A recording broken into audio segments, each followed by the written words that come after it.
Have you figured out the type of reading mood you're in for November? Because I haven't. I feel like I'm all over the place, and my reads might represent that. But let's still get into it. Hola, mi gente. Ms. Malcolm Hughes here. Welcome back. Today, I'm going to share with you all the books that I'm planning to read for November. Included in that will be an update on the winner for the nonfiction November read that you all got to choose. And that book is actually Scenes from My Life by Michael K. Williams. And if you're not familiar with what the book is about, it really is a memoir of his life, certain scenes that depict or represent part of the whole, his time acting, his time doing social justice work, his time and experience dancing, so many different facets of his life. And I know a lot of us are still mourning or feeling the sadness of his passing, but I think that, it's important for us to remember people. And I think it's a nice way to honor him by reading his memoir this month. So that's what I'm going to do. And if you want more details, I definitely shared that when I talked about my nonfiction November options. So you can go there for full details. And because all of you who commented, you chose a different book. So we're reading that one because that one won based on the vote. But everyone who commented wanted this one book. So I was like, I'm going to do both.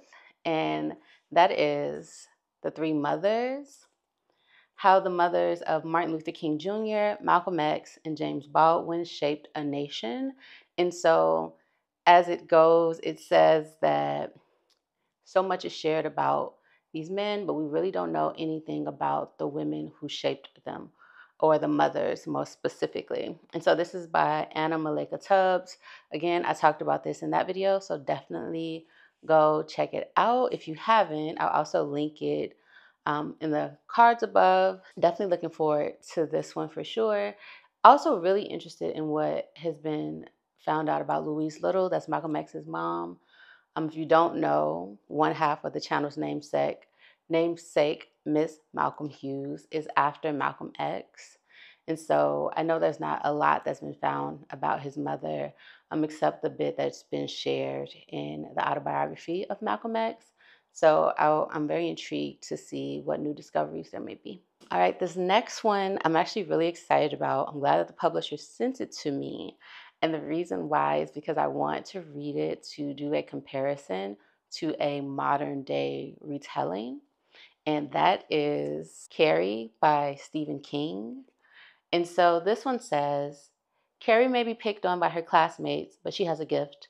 She can move things with her mind.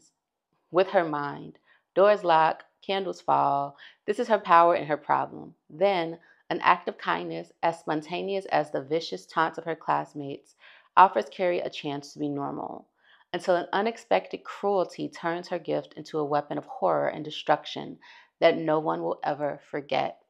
I've seen this movie. I saw it years ago when I was younger.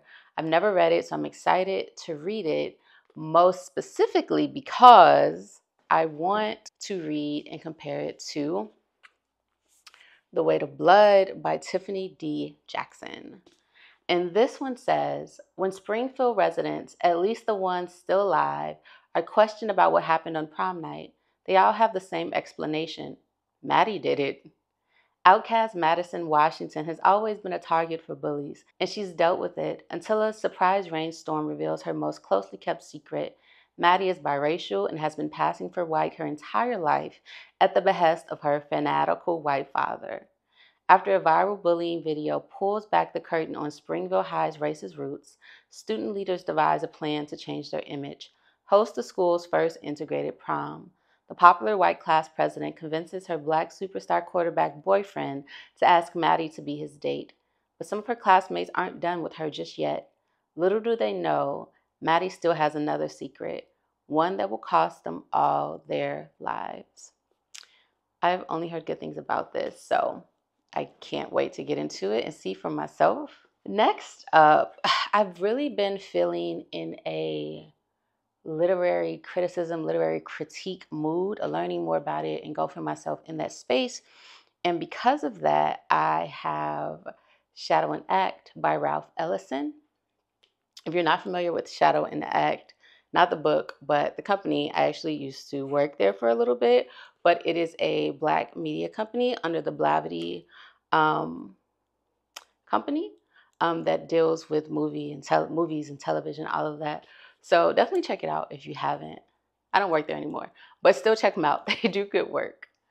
And this says, with the same intellectual incisiveness and supple, stylish prose he brought to his classic novel Invisible Man, Ralph Ellison examines his antecedents and in so doing illuminates the literature, music, and culture of both Black and white America. His range is virtuosic, encompassing Mark Twain and Richard Wright, Mahalia Jackson and Charlie Parker, The Birth of a Nation, and Dante-esque landscape of Harlem, the scene and the symbol of the Negro's perpetual alienation in the land of his birth. Throughout, he gives us what amounts to an episodic autobiography that traces his formation as a writer as well as the genesis of Invisible Man. On every page, Ellison reveals his idiosyncratic and often contrarian brilliance, his insistence on refuting both Black and white stereotypes of what an African American writer should say or be.